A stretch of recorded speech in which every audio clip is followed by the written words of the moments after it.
Bună, dragii mei, bine ați venit, bine ați revenit. Eu sunt Meme și ca de obicei vă reamintesc cât de minunați sunteți. Astăzi fac o citire generală colectivă pentru a vedea ce mesaje noi ne pot apărea. Luați de aici doar mesajele cu care rezonați voi cu adevărat, ce nu, lăsați deoparte. Să vedem așadar care este energia. M-am uitat pentru vibrația numărului 7, dar și numărul 8. Avem 3 arcane aici în discuție. Avem faetonul, avem puterea, dar în unele seturi de tarot vorbim aici și despre justiție. Sunt două vibrații în funcție de când vă uitați voi la clip. Asta așa ca să vorbim punctual pe axa spațiu-timp, deși timpul nu există, toate lucrurile se petrec deopotrivă în același timp. Să știți ce puteți manifesta. Aceste aspecte care pot apărea astăzi în discuție au legătură cu progresul, cu acțiuni pe care doriți să le inițiați, pentru care aveți putere, energie și stamina, voință, să spunem, să le faceți, însă să fiți atenți la tot ceea ce începeți, pentru că poate avea recul. Energia circulă, nimic nu rămâne static, totul se transformă, nimic nu se pierde. Cam asta spun aceste două vibrații.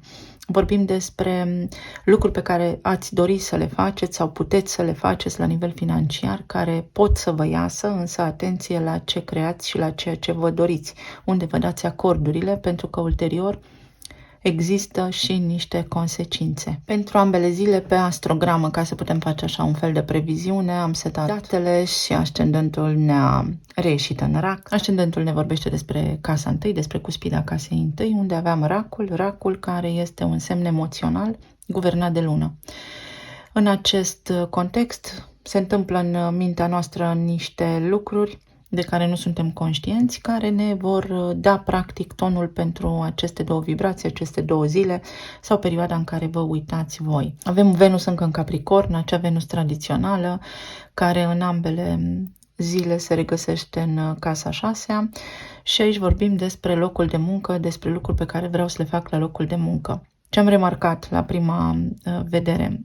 Am remarcat quadratura dintre Soare și Uranus, Soarele în Vărsător cu Uranus în Taur, care vorbește despre ceva schimbări care pot apărea, despre vești care vă pot surprinde, despre lucruri venite din neant. Să fiți așadar atenți la situațiile neprevăzute și să le gestionați cu foarte mult calm, pentru că Venus va fi în conjuncție cu Marte, este o energie foarte magnetică, foarte orientată către rezultat, care poate obține multe, poate reuși foarte multe, dar în egală măsură este și agresivă, foarte agresivă.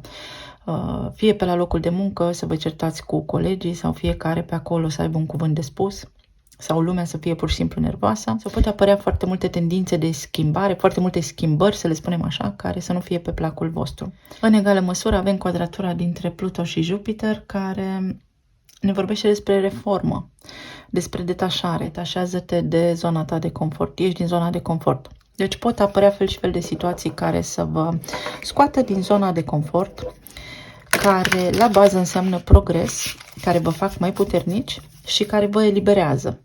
Acum, este important să luați lucrurile și să le filtrați prin propriul vostru discernământ, astfel încât să aveți parte de cele mai bune lucruri, să beneficiați de energia înaltă a acestor tranzite.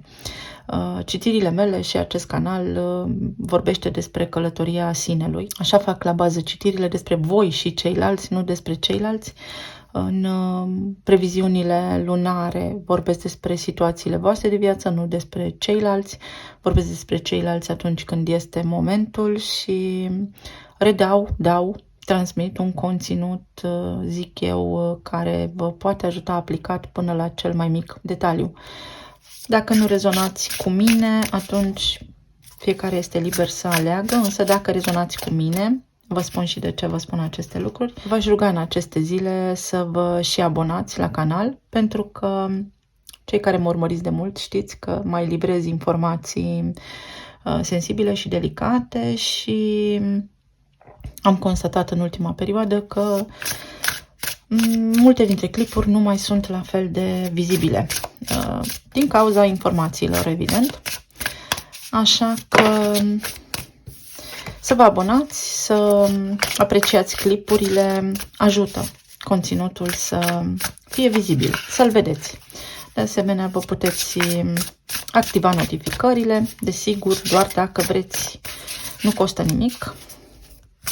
Totul este, cum se spune, gratuit. Gratuit este, nu e nimic gratuit. Dar spun și eu așa ca să mă ajute YouTube-ul, să vă ajute pe voi, să ne ajute pe noi.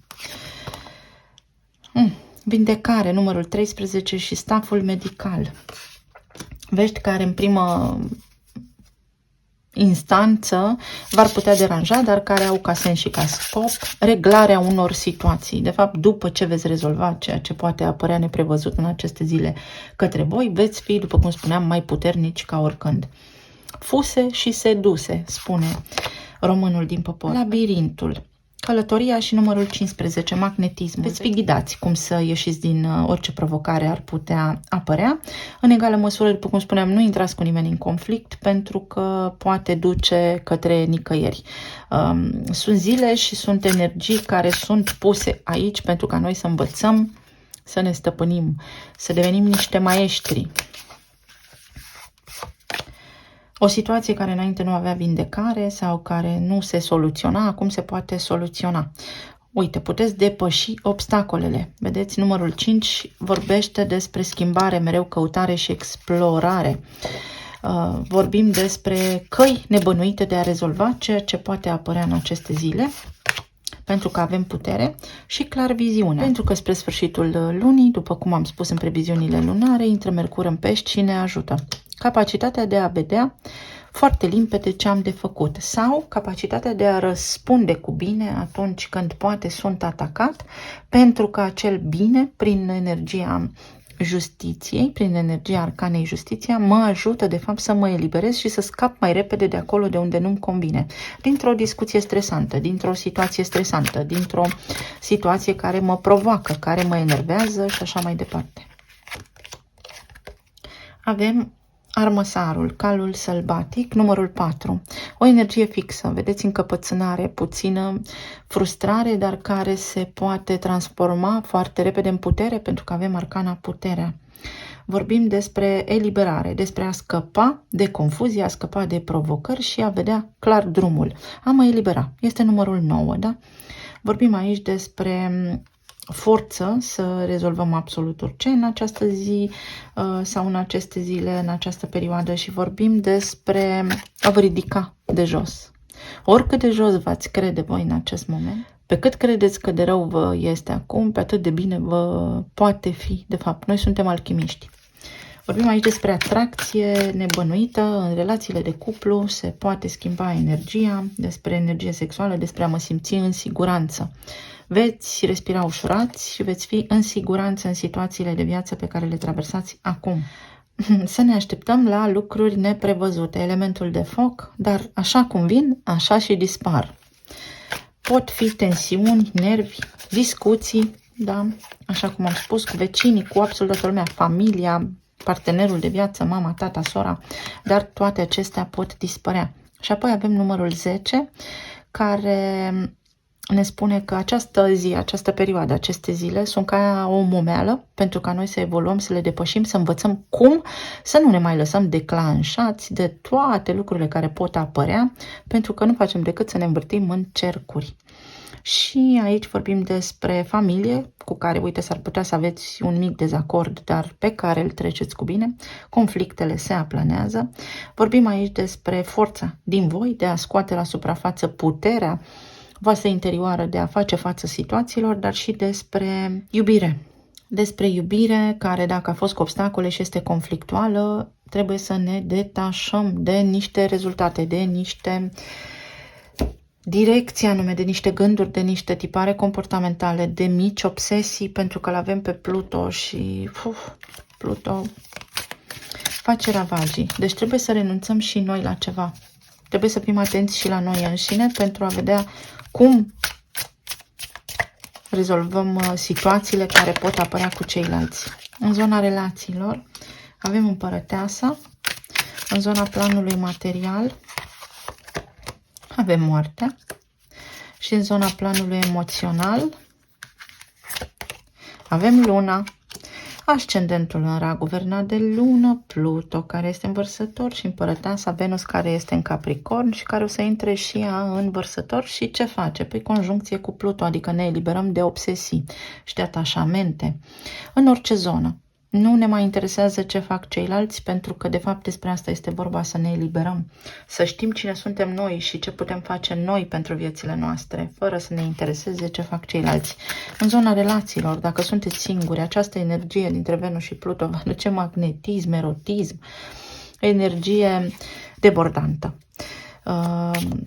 Mai ales dacă în intimitatea voastră nu a existat cineva de foarte mult timp. Toate acestea se pot întâmpla, puteți cunoaște pe cineva, puteți ajunge să fiți intimi, să vă atrageți, să vă iubiți cu pasiune, cu nebunie, însă să fiți cu băgare de seamă că pe cât de repede se poate întâmpla acest eveniment, pe atât de repede poate să dispară și atunci va ține fix de voi cum să puneți ancora, cum să stabilizați energia astfel încât să beneficiați de o iubire care este și intensă și frumoasă și necondiționată. Pentru cei care sunteți în relații deja formate, aici energia împărătesei vă spune că atrageți bunăstare în viața voastră, că atrageți bunăstare, că este o perioadă bună prin care să beneficiați de lucruri pe care le așteptați, bani, discuții bune, armonie în casă, da? Toate aceste lucruri se pot restaura în aceste zile pentru că este energia foarte bună. Vă veți simți mai liniștiți, mai protejați, mai calmi. Pe de altă parte, aici s-ar putea unii dintre voi să experimentați fie prin perspectiva partenerului o nevoie de a avea atenție sau de a sta neclintit și a dori să fie băgat în seamă sau de a dori să aibă dreptate, sau voi să aveți un punct de vedere foarte puternic pe care doriți să îl transmiteți și celorlalți, fie el venit chiar și din iubire. Și atunci să încercați să controlați situațiile acestea, dar celorlalți să nu le fie neapărat pe plac. Deci atenție să nu fiți manipulați sau să nu manipulați, mai ușor spus. Iar pentru cei care sunteți în perioadele de separare, aici vi se spune să vă vindecați stima de sine, pentru că vă îndreptați către aceeași poveste dacă vă împăcați fix în acest moment cu omul de care v-ați despărțit, dar energia vă spune că este toxic, că sunteți într-un labirint, într-o roată și că tot în obstacole în zid ajungeți. Doar dacă voi ajungeți să închideți acest ciclu, să învățați, să vedeți exact ce vă reflectă această relație, ce s-a întâmplat acolo, puteți avea parte de acest potențial pierdut, să treziți din nou potențialul din această relație. Nimic nu este imposibil. Avem putere, evident, puterea interioară și avem împăratul, numărul 4. Împăratul cu puterea aici ne transmite orgoliu și încăpățânare. Și atunci trebuie să cedăm ceva, să lăsăm de la noi. Și a fi puternici nu înseamnă a ne da bătuți, ci a ști că suntem puternici în timp ce ceilalți nu. Intră într-o interacțiune cu noi dintr-o lipsă, a fi înțelept. Aici vorbim despre a atrage pe cineva foarte magnetic în viața mea, dacă sunt singur, despre energie sexuală, despre atracție, senzualitate și forță. Dacă sunteți singuri, puteți avea parte de așa experiențe în perioada următoare. Dacă sunteți în relații deja formate, pe de o parte, unii dintre voi veți experimenta din partea partenerului o energie foarte stabilă, o implicare foarte masivă, foarte prezentă în relația voastră, în casa voastră, lucru care, da, vă poate surprinde, dar pentru că trebuie cumva, adică partenerul vostru în aceste zile vede cu mai multă claritate ce se petrece pe lângă el și intervine, colaborează, face și el lucruri în relație. Pe de altă parte, puteți avea parte de un partener foarte jucăuș în această perioadă, care să vă caute, care să își dorească intimitate cu voi în acest context și în această narativă, să-i spunem așa. Dacă ați avut provocări înainte, tot răul spre bine. Iar pentru cei care sunteți singuri, aici vi se spune că omul de care v-ați despărțit cam deține controlul și să fiți atenți. Pentru că într-un potențial de revenire sau de împăcare, voi în acest moment sunteți și afectați. Și atunci trebuie să vă vindecați pentru a putea vorbi ca de la egal la egal. Asta ne spune vărsătorul. Și aici avem regina de spade în poziție întoarsă. Ni se recomandă să fim blânzi, Ni se recomandă ca în relații să nu pornim conflicte. Vedeți, dacă există conflicte, avem și sabia, da, care taie, care este un element conflictual, în esență, dar și un element mistic care aduce claritate. Ni se spune să folosim energia aceasta a aerului, a comunicării, pentru a ne asigura că toată lumea are un cuvânt de spus sau că toată lumea este auzită. Deci pentru cei care sunteți singuri, puteți cunoaște pe cineva, dar să aveți tendința de a nu pune granițe. Deci să fiți atenți, să trasați foarte corect așteptările omului pe care voi vreți să-l cuceriți sau care încearcă să vă cucerească acum, pentru că s-ar putea să existe aici o undă foarte neclară în comunicare și să transmiteți semnale greșite sau cineva să vă transmită semnale greșite. Să vedeți cum stă treaba, pentru că, da, puteți comunica, lucrurile pot fi foarte serioase, însă există un potențial de neînțelegere aici. Eu am spus ceva, tu ai înțeles altceva. Pentru cei care sunteți în relații deja, unii dintre voi veți avea parte de această armonie, fără ceartă, lucrurile se discută calm și blând și toate se așează în pagină exact așa cum trebuie, iar pe de altă parte s-ar putea ca partenerii voștri să nu prea vă bage în seamă în această perioadă și voi să fiți un pic mâhniți, un pic supărați, să nu înțelegeți de ce și să tot căutați să discutați, să vă spuneți punctul de vedere, ei îl vor spune pe al lor și să nu ajungeți în conflicte, în altercații. Iar dacă sunteți separați, nu există granițe, nu există o perspectivă a sinelui foarte bine definită și atunci vă duceți către persoana aceasta, dar dintr-o poziție de inegalitate, nu veți obține iubirea de sine, așa? Nu veți obține iubirea necondiționată, ci ceva de moment care nu face decât să vă zguduie și mai tare. Este important să conștientizăm aceste lucruri, pentru că altfel repetăm istoria, altfel nu ieșim din cicluri, nu ne este bine.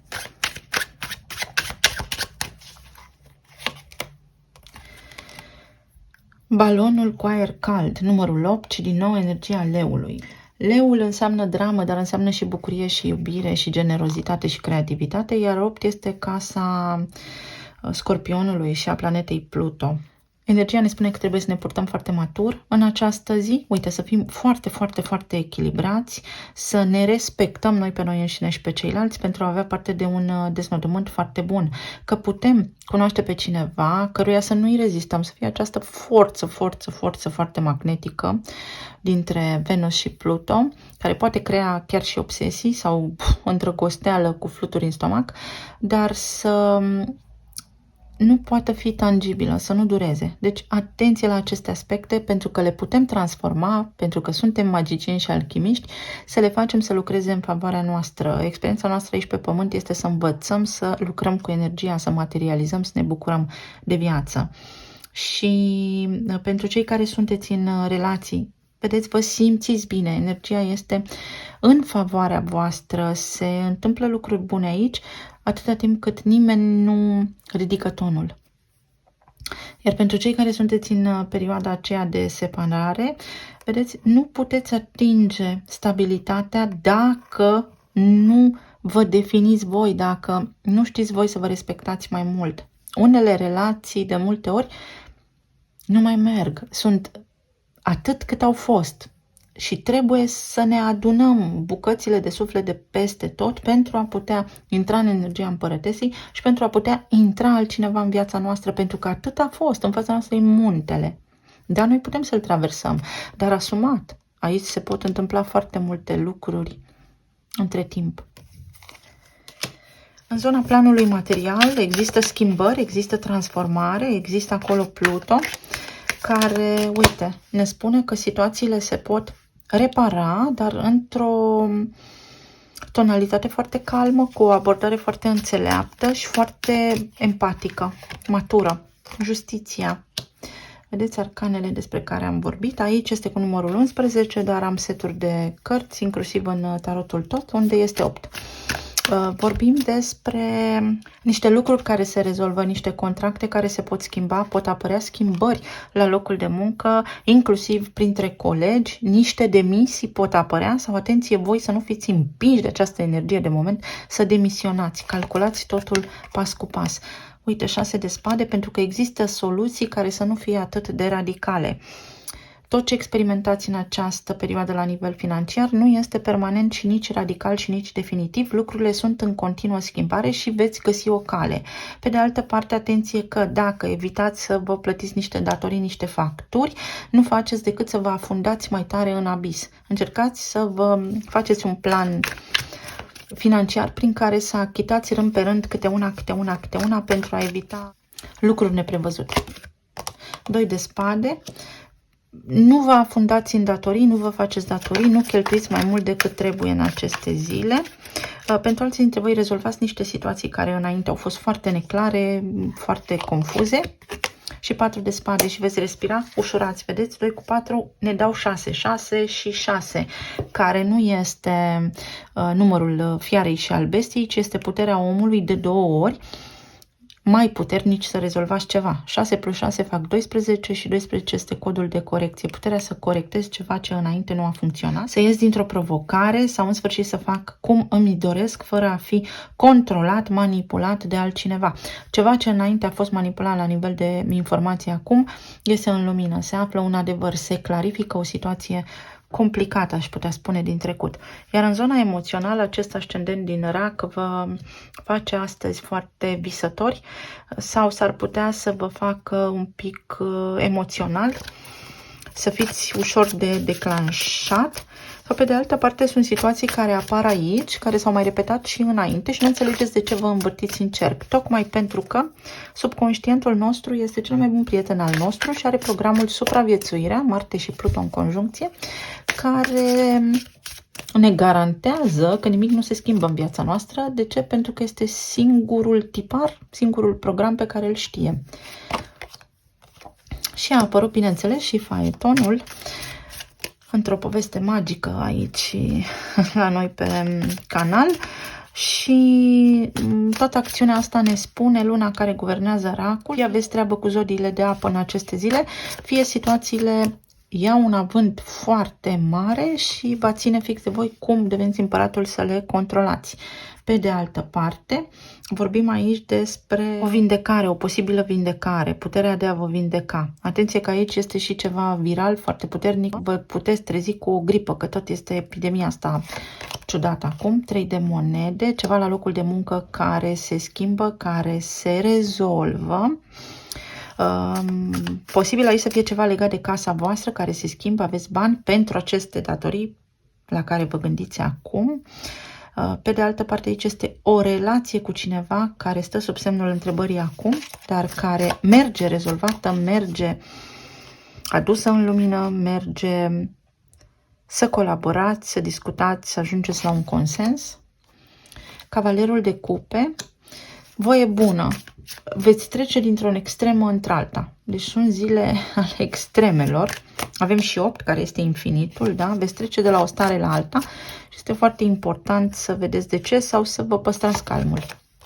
Și 2 de cupe. Pentru unii dintre voi, cu împăratul și împărăteasa aici, poate însemna că vă întâlniți perechea potrivită. Sau, atenție, că s-ar putea să fie alarmă falsă. Îmi întâlnesc sufletul pereche, mă îndrăgostesc la maximum și nu știu de unde a venit această iubire mistică. Să nu fie o iluzie, da? Să fiți foarte atenți în aceste zile pe cine cunoașteți sau ce declarații faceți sau cine ce vă declară. Pentru că sunt teste, sunt lecții, sunt, vedeți, experiențe din viața voastră care vorbesc prin voi acum și cu fiecare eveniment care se poate întâmpla, noi învățăm și ne completăm și devenim din ce în ce mai aproape de esența noastră divină. Pe de altă parte, aici aveți un admirator secret și poate fi cineva de la locul de muncă, iar la nivel de sănătate este foarte multă atenție pusă pe rac. Atenție la plămâni, atenție la sistemul limfatic, atenție la stomac. Atenție la stomac, mai ales cu quadratura aia dintre Pluto și Jupiter. Stomacul, da? Atenție la chestii la stomac, la microbiom. Toate bolile, din ce spun specialiștii, ca să nu mă mai certe domnii doctori de aici, din comunitate, pleacă din stomac. Domnii doctori, au spus alți domni doctori acest lucru. Eu doar citesc.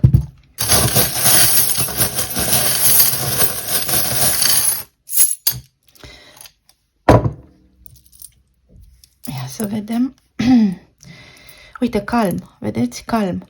Există o tendință să spunem, să răspundem, să facem, dar trebuie să mai bine păstrăm liniștea astăzi. După modelul dacă tăceai, filosof rămâneai. Ținem pentru noi părerile personale în această perioadă pentru că este mult mai bine. Vedeți? Așa obținem binele, fără a intra în niciun fel de altercație. Așa devenim înțelepți. Dacă suntem înțelepți, vom obține mult mai multe lucruri bune. Ești minunat, sigur. Sunt 2 zile, 3 zile, 4 zile. Este o viață în care voi vă dați doctoratul în a fi om, în a fi super om. Încercați să vă calmați și să faceți apel la conștiința supremă, la înțelepciunea din voi, pentru că puteți depăși niște situații foarte critice, uite, și foarte, foarte, foarte ușor. Pe de altă parte, dacă plecați într-o călătorie, atenție să nu uitați ceva important acasă. Uitați-vă pe listă, mai uitați-vă în bagaj de 2 ori. Aici este o chestiune, s-ar putea să vă îndoiți de cineva, din grupul vostru de prieteni, din comunitate, de la locul de muncă. Aveți senzația că cineva v-a trădat sau n-a spus adevărul.